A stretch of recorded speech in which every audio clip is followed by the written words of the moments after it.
How you doing, guys? I want to show you a jersey I bought at the Kane bookstore for $10 yesterday.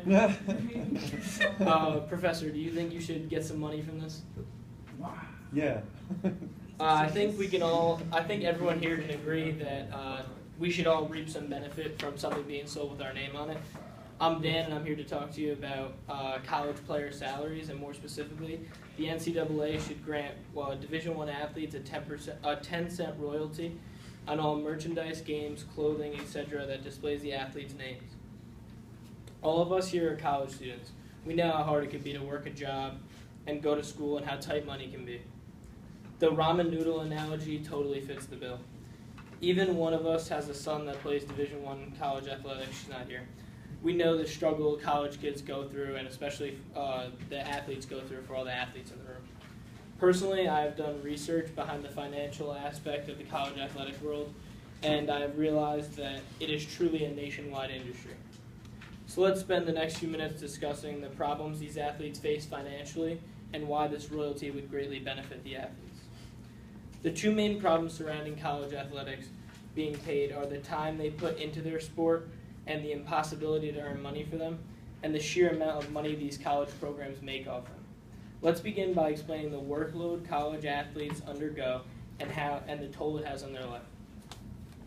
The participation in Division I athletics takes not only a world of commitment and sacrifice, but an exorbitant amount of time practicing and actually playing. Everyone in the room knows the amount of work and study hours that go into college, and for even the Division III athletes here, how many hours go into practicing and playing a week.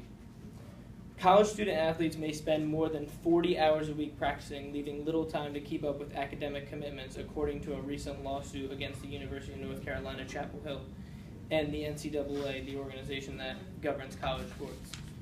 If these young men and women are going to come in and put in 30, 40, 50 hours, the least we can give them is a set of circumstances academically that really allow them to benefit educationally from what they have put into their athletics context. This is by Robert Orr, one of the lawyers representing the UNC students filing the lawsuit, and he told this to Business Insider.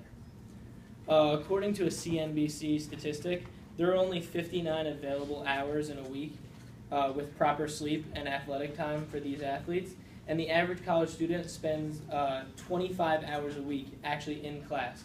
So if every athlete spends 6 hours a week studying, they are down to less than 20 hours left. How do you hold a job with less than 2 hours a day free?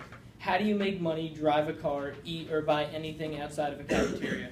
Come on, guys. These are people, not robots. They deserve money to spend on these things. I know what you're saying.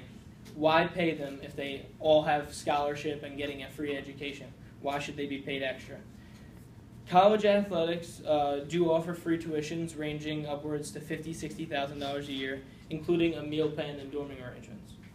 College programs do provide an array of benefits and offer them an education and a chance to go pro.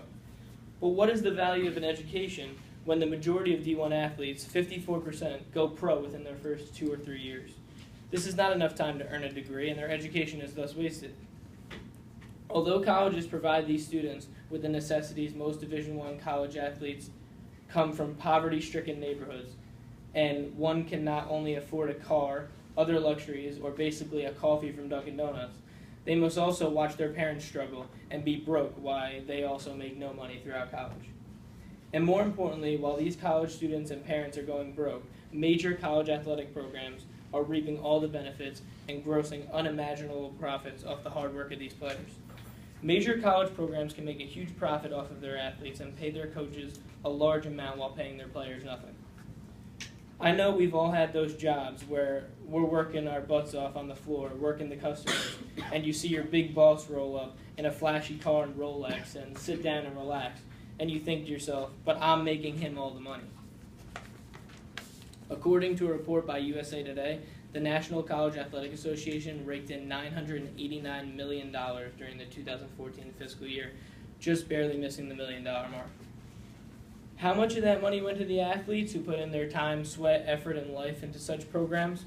Not nearly enough. Picture this.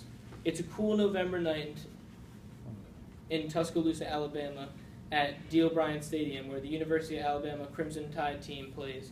Head coach Nick Saban calls over one of his players to ask what happened on the previous play. In that conversation, there's a $7 million difference in income between the two. Alabama totaled almost $53.3 million in profit past fall. I know what you guys are thinking. Paying athletes may disrupt the school finances, and not all college sports generate the same revenue. Alabama golf, negative $1.12 million in profit. If all athletes were to get paid the same salary, those in the more popular sports could feel cheated because their sport is making more of a profit. If you divide it up based on profit, the sports that don't make as much money have the possibility of feeling cheated as well. However, this is why I'm against the salary, and I have proposed a solution to both problems: a royalty for the players' actual sales and gross profits, not just a salary for playing. Overall, today we've discussed the problems of time constraint and the amount of money these athletes generate for their programs, and why a royalty is really needed for these players. So I'm hoping that you guys will stand up with me, and although we cannot vote for a royalty to be passed, we can continue to spread the word and show the problem these players face, and eventually persuade the NCAA to implement a rule for paying these players.